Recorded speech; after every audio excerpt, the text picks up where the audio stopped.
My name is Dr. Hopp, Robert Hopp. I'm a dermatologist here in Kennewick, Washington at the Center for Excellence in Dermatology, and I've created a video list of informational videos for my patients, covering subjects all the way from shave biopsies to melanoma to sunscreens and everything in between. They're short, informational videos of what I tell my patients, and their instructional drawings that I've included that I think help patients understand the subject that's being talked about. So I would encourage you to take advantage of these.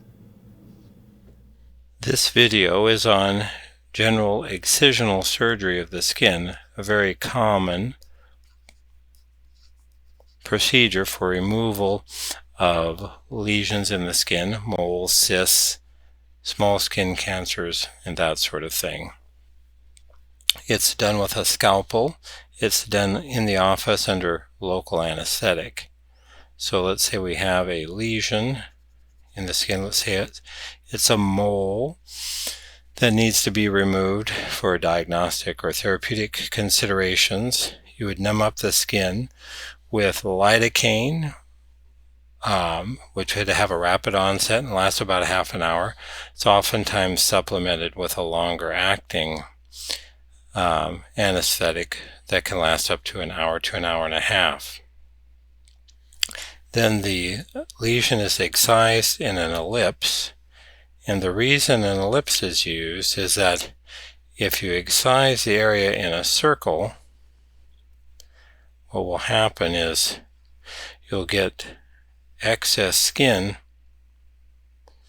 at each end, which will poof up from the skin and form a little cone or dome. Those are called dog ears. And of course the joke is they're called dog ears because they're little pooches. So that's why you do an ellipse, to eliminate those, so you get a nice straight line in the end without the pooches on the end. You also have to take a little bit of normal skin all the way around to make sure that you've removed whatever it is that you're trying to take off. So after the excision, it generally goes down to the subcutaneous fat in most cases. The lesion's removed, and because of the elasticity in the skin, the wound will enlarge. The wound will gape a little bit, so it always appears larger than what you expect, and then the lesion that's removed will shrink for the same reason, because of the inherent elasticity. So at that point, generally the edges are undermined and loosened so you can pull the skin back together, and there's some tension on the skin that has to become overcome. In some areas that's very easy to do, like on the neck where there's a lot of loose skin. In other areas it's very difficult to do, like on the scalp or on the front of the legs, the shin of the legs. So that will vary from place to place.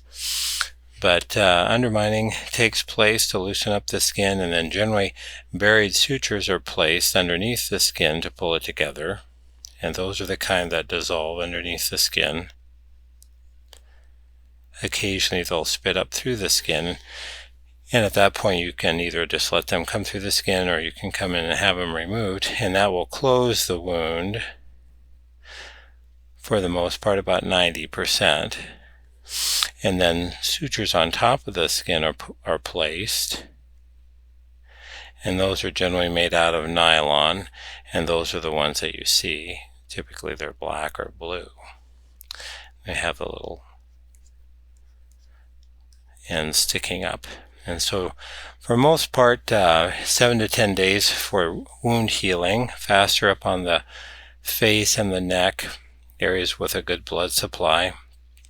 Heal rapidly on the chest and back, anywhere from 10 days to 12 days, and then the lower extremities are areas where there's the slowest wound healing because of the decreased arterial circulation, and then the venous return has to travel back uphill back to the heart. So lower extremities, once you're down below the knee, take a lot longer to heal.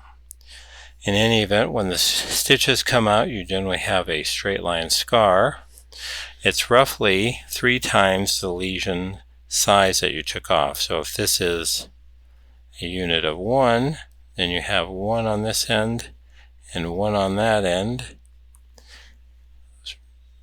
And then so that will end up being 3 times as long as the lesion that you were taking off. And that explains why scars are almost always longer than the area that you take off, and it's because you need to use an ellipse to avoid dog ears and because of the elasticity inherent in the skin. So wound care is generally taking it easy for 24 hours, keeping the area covered with a dressing, cleaning it once a day with hydrogen peroxide, putting on a small amount of antibiotic ointment, and then coming in for suture removal, depending on the length of time, depending on where the lesion was taken from. So general excisional surgery, very commonly performed, and then the specimen, which is removed, generally looks like an ellipse of skin with a spot in it. Depending on the thickness of the skin, here's the subcutaneous fat down here, that's sent in and looked at underneath the microscope.